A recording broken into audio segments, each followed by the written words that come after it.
വിഷു ഒക്കെ അല്ലേ വരുന്നത്. അപ്പം നമുക്കൊരു അവിയൽ ഉണ്ടാക്കിയാലോ? അപ്പോൾ അവിയൽ ഉണ്ടാക്കാനായിട്ട് നമ്മൾ ചേന, മുരിങ്ങയ്ക്ക, പച്ചക്കായ, വെള്ളരിക്ക, ഉരുളക്കിഴങ്ങ്, അച്ചിങ്ങ, പയർ, ക്യാരറ്റ്, തക്കാളി, പച്ചമുളക് ഒക്കെയാണ് എടുത്തേക്കുന്നത്. ഇനി നമുക്കതിൻ്റെ തൊലിയെല്ലാം കളഞ്ഞ് നന്നായിട്ട് ക്ലീൻ ചെയ്തെടുക്കാം. ആ ക്ലീൻ ചെയ്തതിന് ശേഷം പച്ചക്കറിയെല്ലാം നമുക്ക് നന്നായിട്ട് അരിഞ്ഞെടുക്കാവേ. അവിയലിനായതുകൊണ്ട് നമ്മൾ നീളത്തിലാട്ടോ മുറിക്കുന്നത്. അവിയലിനെ മുറിക്കേണ്ട രീതി എങ്ങനെയാണെന്ന് നിങ്ങൾക്ക് എല്ലാവർക്കും അറിയാമല്ലോ. എന്നാലും ഞാൻ എല്ലാം ഒന്നും കാണിക്കുന്നില്ല. എങ്കിലും പച്ചക്കായും ഉരുളക്കിഴങ്ങും തക്കാളിയൊക്കെ അരിയുന്നത് ജസ്റ്റ് ഒന്ന് കാണിച്ചു തരാവേ. നമ്മളെടുത്ത പച്ചക്കറികളെല്ലാം നമുക്ക് നീളത്തിൽ അരിഞ്ഞെടുക്കാം കേട്ടോ. എന്നാലേ അവിയൽ കാണുമ്പോൾ തന്നെ നല്ലൊരു ഭംഗി വരത്തുള്ളൂ. അപ്പോൾ നമ്മൾ ഉരുളക്കിഴങ്ങ് അരിഞ്ഞു, പച്ചക്കായ അരിഞ്ഞു. ഇനി നമുക്ക് തക്കാളി എടുക്കാവേ. തക്കാളി ഒരു ഫുൾ തക്കാളി മുഴുവൻ എടുക്കുന്നില്ല, ഒരു ഹാഫ് മതിയാകുമേ. ഇനി നിങ്ങൾക്ക് വേണമെങ്കിൽ നിങ്ങൾക്ക് ഫുൾ തക്കാളി എടുക്കാം, പക്ഷേ നമ്മളിവിടെ ഹാഫ് തക്കാളി എടുക്കുന്നുള്ളേ. അപ്പോൾ നമ്മുടെ പച്ചക്കറി എല്ലാം നമ്മൾ അരിഞ്ഞു കഴിഞ്ഞിട്ടുണ്ട്.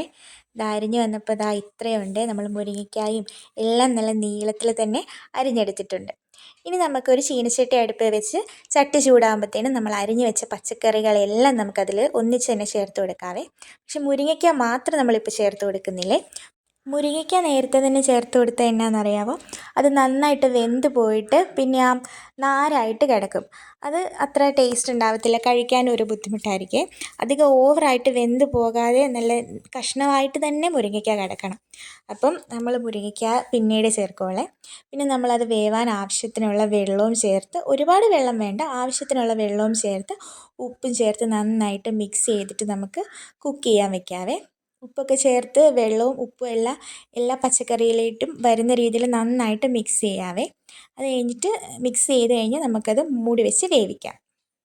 നമ്മുടെ പച്ചക്കറി അവിടെ ഇരുന്ന് വേകുന്ന സമയം കൊണ്ട് നമുക്കൊരു അരപ്പ് തയ്യാറാക്കാവേ.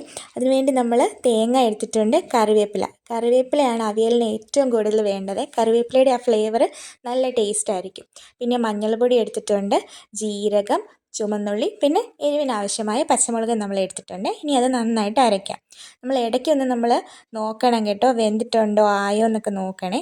മുരിങ്ങയ്ക്കയൊക്കെ ഇടാറായോ എന്നൊക്കെ നമ്മൾ നോക്കണം. ഇപ്പോൾ മുരിങ്ങയ്ക്കയൊക്കെ ഇടേണ്ട സമയമായിട്ടുണ്ട്. ഇനി നമ്മൾ മുറിച്ച് വെച്ച മുരിങ്ങക്കായും കൂടെ ചേർത്ത് മിക്സ് ചെയ്തിട്ട് നമുക്ക് വീണ്ടും ഇത് അടച്ച് വെച്ച് വേവിക്കാവേ. മുരിങ്ങക്കായ്ക്കൊന്നും അധികം വേവ് വരുന്നില്ല, എന്നാലും കുറച്ച് സമയം വേവിക്കാം.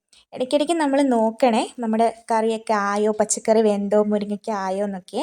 നമുക്കിനി ഒരു മുരിങ്ങയ്ക്ക എടുത്ത് നോക്കാം വെന്തോ എന്നൊക്കെ. ബാക്കി പച്ചക്കറിയൊക്കെ നന്നായിട്ട് വെന്തിട്ടുണ്ടേ. നമുക്കിനി മുരിങ്ങയ്ക്ക നോക്കാം വെന്തിട്ടുണ്ടോ, ഇനിയും കുറച്ച് സമയം കൂടെ വെക്കണമെന്നേ. നമ്മുടെ മുരിങ്ങയ്ക്കായും വെന്തിട്ടുണ്ട്. ഇനി നമുക്ക് നമ്മൾ നേരത്തെ അരച്ച് വെച്ച ആ തേങ്ങയുടെ അരപ്പ് ചേർക്കണേ. ഈ തേങ്ങയുടെ മിക്സിനകത്ത് നമ്മൾ കറിവേപ്പില ചേർത്തിട്ടില്ല കേട്ടോ, അത് സെപ്പറേറ്റ് അരച്ചെടുക്കുമായിരുന്നേ. ബാക്കി തേങ്ങായും ജീരകവും ഉള്ളിയും പച്ചമുളകും മാത്രമേ ഇപ്പോൾ ഈ തേങ്ങയുടെ അരപ്പിലുള്ളേ. ഇനി ഈ അരപ്പ് ചേർത്തിട്ട് നമ്മൾ മിക്സ് ചെയ്യുകയല്ല, ജസ്റ്റ് ഒന്ന് മേലേക്ക് ഒന്ന് തട്ടിപ്പൊത്തി വെച്ചിട്ട് നമുക്ക് ആ ഫ്ലേവർ ഒന്നും പോവാതെ അടച്ച് വെച്ച് നന്നായിട്ട് കുക്ക് ചെയ്തെടുക്കാം. ഇപ്പോൾ അരപ്പൊക്കെ വെന്ത് നല്ലൊരു വാസന വരുന്നുണ്ട്. ഇനി നമുക്ക് നടുക്കൊരു ശകലം സ്പേസ് ഉണ്ടാക്കിയിട്ട് മുമ്പേ നമ്മൾ ഇടാതെ മാറ്റി വെച്ച നമ്മുടെ കറിവേപ്പില അരച്ചതുകൂടെ ചേർത്ത് കൊടുക്കാവേ. ഇപ്പോൾ ചേർക്കുന്നത് എന്നാന്ന് വെച്ചാൽ ആ കറിവേപ്പിലയുടെ ആ ഫ്ലേവർ ഒന്നും പോവാതെ മൊത്തം കറിയിലേക്ക് തന്നെ ആവാനായിട്ടാട്ടോ ഈ സമയത്ത് ചേർക്കുന്നത്. നേരത്തെ ചേർത്താൽ അത്രയും ഫ്ലേവർ കിട്ടത്തില്ലേ. അപ്പോൾ എല്ലാവരും ഇങ്ങനെ ഒന്ന് ട്രൈ ചെയ്ത് നോക്കണേ. ഇനി നമുക്കത് മൂടി വെച്ച് വേവിക്കാം കേട്ടോ. ഇനി ഇടയ്ക്ക് നമ്മൾ നോക്കണം വെന്തോ, വെള്ളം വറ്റിയോ എന്നൊക്കെ ഒന്ന് നോക്കണേ. പിന്നെ ചിലയിടത്തൊക്കെ അവിയലിന് പുളിക്ക് ആവശ്യമായിട്ട് തൈര് ചേർക്കാറുണ്ട് കേട്ടോ. പക്ഷെ നമ്മളിവിടെ ചേർത്തേക്കുന്നത് പച്ചമാങ്ങയാണ്. അത് നിങ്ങൾക്ക് പ്രിഫറൻസ് അനുസരിച്ച് ചേർക്കാം കേട്ടോ. നമ്മളിവിടെ തൈര് ചേർക്കാറില്ല, പകരം പച്ചമാങ്ങയാട്ടോ ചേർത്തേക്കുന്നത്.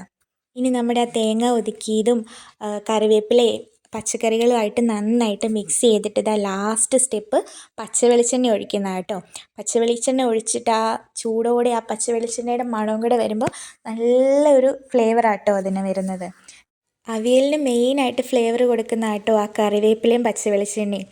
ഇനി വെള്ളമൊക്കെ വറ്റി നമ്മുടെ അവിയൽ ഇവിടെ റെഡി ആയിട്ടുണ്ട്. ഇനി നന്നായിട്ടൊന്ന് മിക്സ് ചെയ്തെടുത്താൽ മതി, ആ പച്ചവെളിച്ചെണ്ണയെല്ലാം എല്ലായിടത്തും വരുന്ന രീതിയിൽ. ഇളക്കി തോർത്തി നമ്മുടെ അവിയൽ ഇവിടെ റെഡി ആയിട്ടുണ്ട്. ഇനി നമുക്കതൊരു സെർവിങ് ഡിഷിലേക്ക് മാറ്റാം കേട്ടോ. കണ്ടോ, കാണുമ്പോൾ തന്നെ നല്ല ടേസ്റ്റായിട്ട് കഴിക്കാൻ തോന്നുന്നല്ലേ. നല്ലൊരു വാസനയാണ് ഈ അവിയലിന് വരുന്നത്. അപ്പോൾ എല്ലാവരും ഇങ്ങനെ ഒരു അവിയൽ ട്രൈ ചെയ്ത് നോക്കണേ. വിഷു അല്ലേ, അപ്പോൾ ഉറപ്പായിട്ടും നിങ്ങളിതൊന്ന് ട്രൈ ചെയ്ത് നോക്കണം. ട്രൈ ചെയ്തിട്ട് എങ്ങനെയുണ്ടെന്ന് കമൻറ്റ് ചെയ്യാൻ മറക്കല്ലേ. അപ്പോൾ ഇനി ഇതുപോലത്തെ വീഡിയോസ് വേണമെങ്കിൽ സബ്സ്ക്രൈബ് ചെയ്ത് സപ്പോർട്ട് ചെയ്യാൻ മറക്കല്ലേ.